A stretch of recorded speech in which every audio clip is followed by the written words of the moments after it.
The San Antonio Spurs were up by 29 points. 29.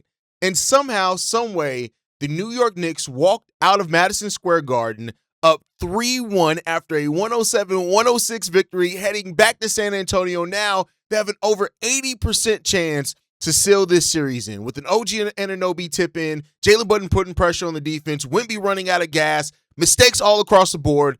The New York Knicks are now up 3-1 in the NBA Finals. We're going to talk a little bit about that, plus update to Washington Wizards and their pursuit of finding their number one overall pick. We're going to get to all that plus more right after this. Welcome to the number one place for your daily basketball news and analysis, NBA Central. What's going on, basketball fans? Welcome to another episode of NBA Central, your number one spot for everything basketball and NBA related. I'm the host there, Haize, but more importantly, you guys can follow the channel at NBA Central Pod on every social media platform we happen to be on. With that said, let's go ahead and get into this content for today, y'all. And wait, by the way, hit that subscribe button. We got to go to get into 10,000 subscribers by the start of the 2026-27 season. We can only do that. There's about 60% of you guys that watch the content every single day, but don't hit that subscribe button. Hit that subscribe button, help the channel grow. In exchange for that, I'll be delivering some of the best daily NBA content you're going to find anywhere. Let's go ahead and get into it, man. Did the Spurs just throw away a championship opportunity? Right now, like, make no mistake about it. Going down 2-0 at home was already a huge thing for them. Then they ended up winning game 3. Games 1 and game 2 were very close down the stretch of those games. And it took like Jalen Brunson and some stuff going on in the fourth quarters of that game for them to lose. Then game 3 came in. The San Antonio Spurs won that game. And then coming into game 4, the Spurs building such a big lead in the first half of that game and still having that lead throughout the third quarter. And then it started. The New York Knicks started coming back against the San Antonio Spurs. And at that point, it was all over with. At that point, like, the Spurs just slowly saw an opportunity to go back home, take back home court advantage in a series that you lost it in. Take that home court advantage back. They saw they had a legitimate opportunity, and they shit the bed. That's what this is. They shit the bed. Despite 24 points, 13 rebounds, and 3 blocks from Wemby, which is a solid enough stat line. He went 9 of 25 from the field. The San Antonio Spurs shot 42% from the field, but they gave up. They got outscored by double in the fourth quarter, 32-16, only scoring a combined 30 points in the second half of that game after having a 29-point lead. That is unacceptable. Now, I'm not going to get into some places people have gone with this series now with the Spurs. Like the one thing that I've noticed, and that really does get crazy at times, is how quickly narratives get out of whack for some people. Like, don't get me wrong, it's completely disappointing what we've seen from the Spurs in this series, and Wemby has not lived up to the superstar moments that you've seen it with. But some people now are talking about, like, see, this just goes to show the Spurs are never going to do anything without Pop, and they were Pop merchants. They got lucky, and this happened because of Pop, and all this type of thing. Is like, come on, y'all. Like, this was clearly a young team. Most people understood that they were way ahead of schedule anyway. Not many people had them going this far anyway, right? So, you know, especially coming over the OKC Thunder in the way they did in 7 games and that type of stuff. Like, make no mistake about it. And I'm being clear here. Yes, the Spurs have absolutely shit the bed. And I'm not saying that they're not. But some of the overthought on this part of the Spurs and kind of the stuff that's just the conversations that's happening with the Spurs is like, I get it. That you can talk all the shit in the world about Wemby not living up to the moment, failing at the superstar moment, all of that. That is all warranted. It's all real. And most people would tell you, yeah, that's a real thing that happened there. But unfortunately, even outside of that, like, you know, this is a team that's coming up, like, they have a first-time head coach that's at this position, not first-time overall, but the first time he's made it this far. They have a young roster full of, you know, Wemby's young. Like, look at the number of players that are under 24, 25 on this roster that are playing meaningful minutes. Keldon Johnson has given them next to nothing in this series. But, hey, this was a time period where, yes, the Spurs blew a golden opportunity to get back in the series. I can't say they blew the whole series in this game because you can make a conversation and an argument they really did that when they went down 0-2 and couldn't win either game to start off the series at home, right? They had a chance to regain momentum, truly gain momentum, and especially if they would have held on to beat them in the manner in which it looked like they were going to beat them in, it would have been great. And while, yes, young teams can can recover from mistakes, final collapses, they can cause permanent scars mentally on you. Now, most of these players are so young, they have so much of their career left ahead of them, and it's not going to do it. But this wasn't just about bad shooting. It was bad decision-making, bad shot selection, bad composure, bad coaching decisions, bad everything, right?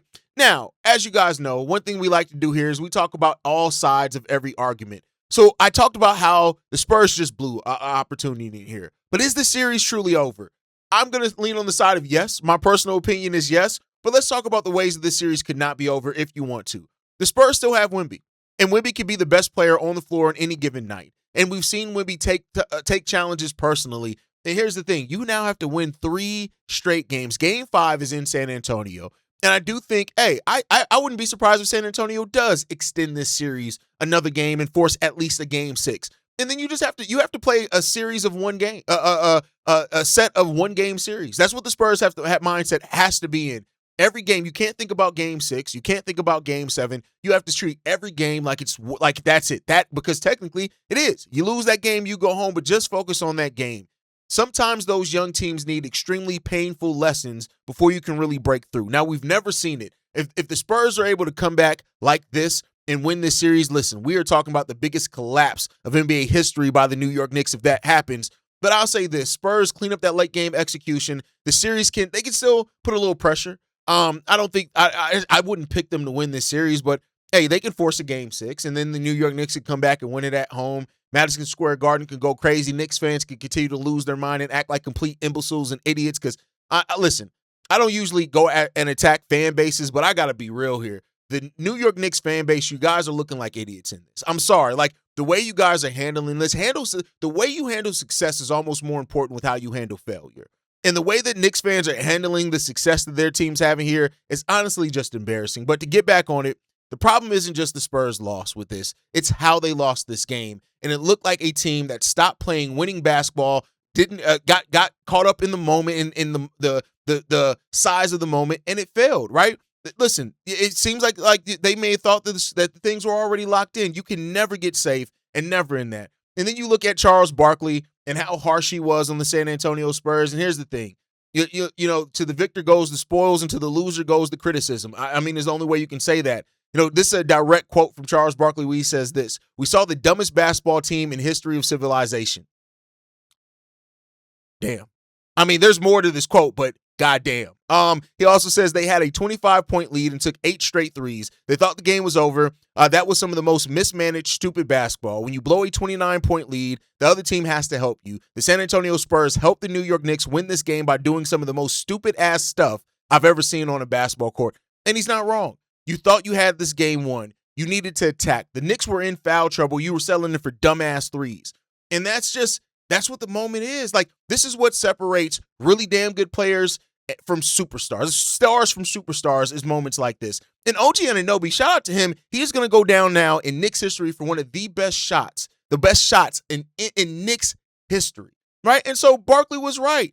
Taking 8 straight threes with a massive lead and acting like you already have things shored up, it's bad. You have to control the tempo. You have to control the moment. Even if it feels like you're winning in that moment, you have to still control that moment. The Spurs did not do that. They didn't do that at all. This is the finals.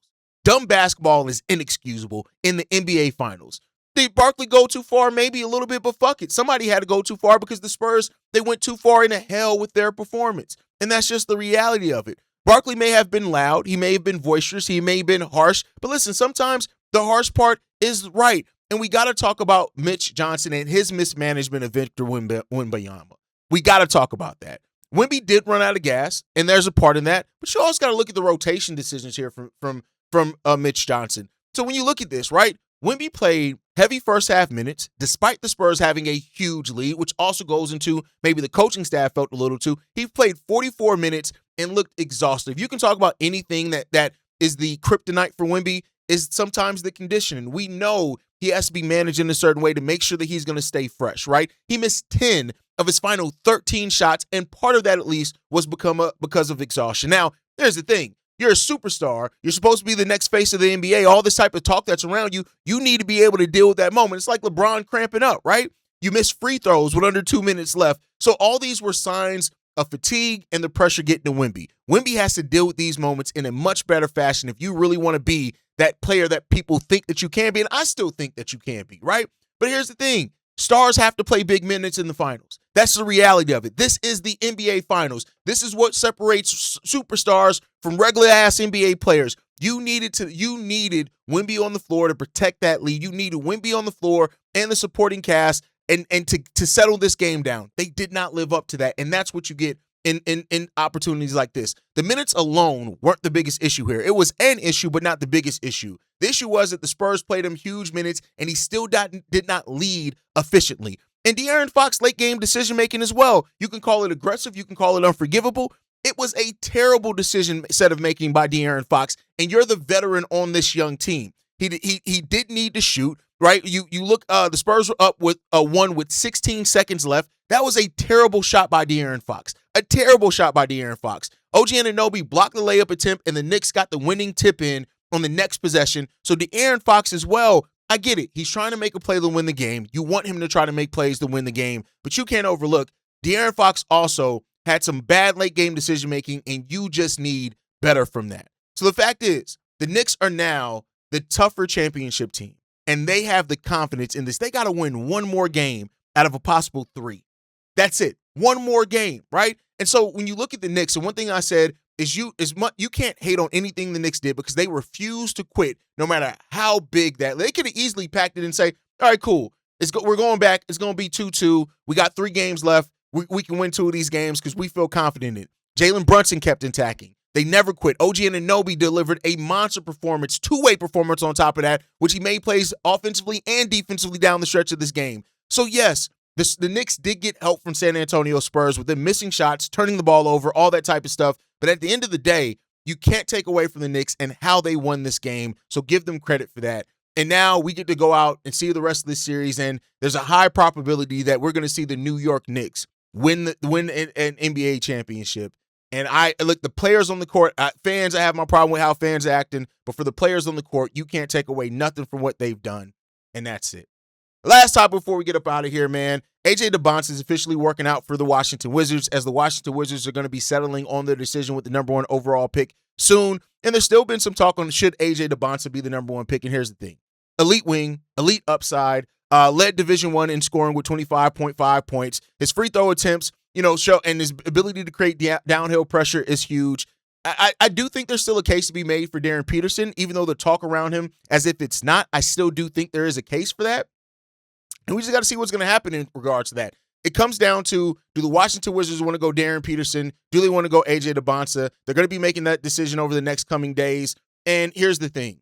I think they'd be foolish not to go with AJ. That's my personal opinion. I think AJ DeBonce has the highest ceiling in that. It doesn't mean he's going to live up to every expectation that's ahead of him, but I do think he has the highest ceiling. I think he has the right mindset as well. And I do think, through this draft process, Darren Peterson has started to get a bad rap for some of the things that are just, right? But I think Darren Peterson still, the 28%, 20 points per game that he scored, the 38% from 3, one of the most polished 3-level scorers that is in this draft overall. Guards who can shoot, create, and run offense are absolutely premium assets in this, and he does give a damn about defense. AJ DeBonce may be the safer pick at number 1 because of the size, the scoring profile, the wing upside, all that type of stuff. But here's the thing. It all starts and ends with the Washington Wizards as far as this draft, and the draft board is going to follow after that.